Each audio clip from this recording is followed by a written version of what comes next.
When it comes to political parties, people have a lot to say. Some see the opportunities. They could drive up the voter turnout, that a strong party could wipe out all incumbents, and the transparency favors everybody. That's the point. Others see problems, that it's going to be one perspective, the party perspective. Or worries, they are the kiss of death to local representation and local democracy, and that a party-based system will contribute to a more adversarial and combative environment at City Hall.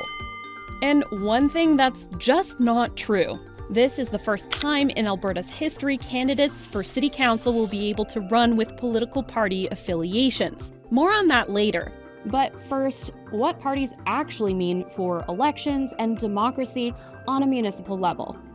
I spoke to Jack Lucas. He's a political science professor, and he's familiar with municipal politics in Canada and abroad. There's no, I think, inherent argument to say political parties are good or bad, but they do have some positive and negative consequences depending on what you're trying to prioritize in a particular political system. The positives, Lucas says municipal parties come with brand recognition. Voters can figure out what they're known for, what they've accomplished in policy, and he says parties can also take away some of the advantage that incumbents enjoy.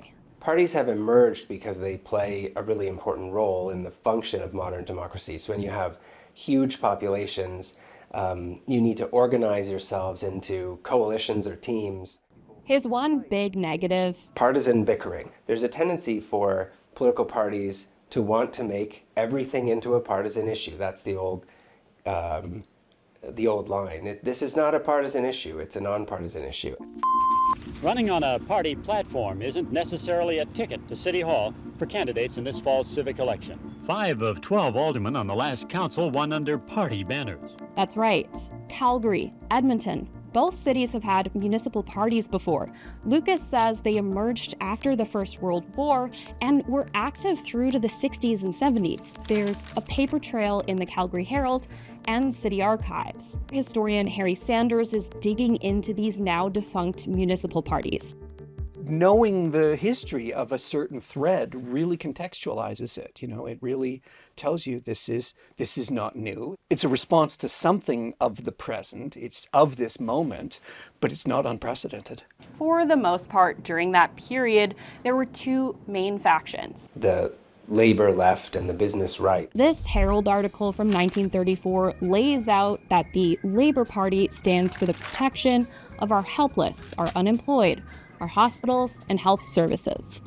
This ad from 1928 spells out the other faction, a more business-minded party, the Civic Government Association. The ad says it's not a political party, but aims to prevent any political party from dominating civic government. Sanders says the Dominion Labour Party only dominated for a few years in the 1910s and 1920s. Then the Civic Government Association entered the scene, rising to power quickly and keeping up the stamina until the 50s, when it fizzled. From his research, Sanders says the biggest difference between now and then is something he noticed on ballots. No party labels. If you read the newspaper, or probably if you were listening to the radio news, you would know which candidate was associated with which party. But once you got into the ballot booth, there was only the name. Another reason for their eventual disappearance: in the 60s, Calgary moved to the current ward system, where voters elect a representative in their ward to represent community interests at a city level. A change from the at-large model, where voters elected councillors who represent the interests of the whole city. Wards simplified the choice. Voters could get to know a short list of candidates in their area as individuals. Candidates realized that they could get elected on the strength of their own name. They didn't have to align with a political party in order to get elected, and that created a kind of cascade effect.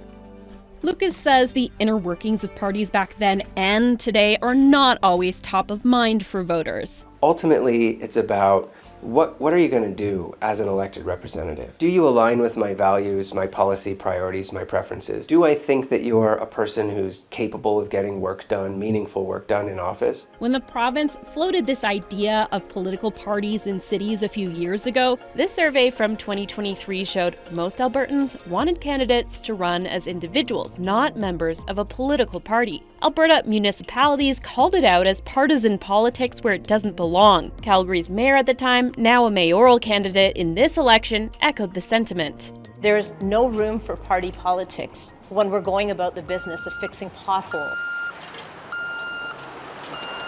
There's this age-old line, there's no left-wing or right-wing way to pick up the garbage or fill a pothole.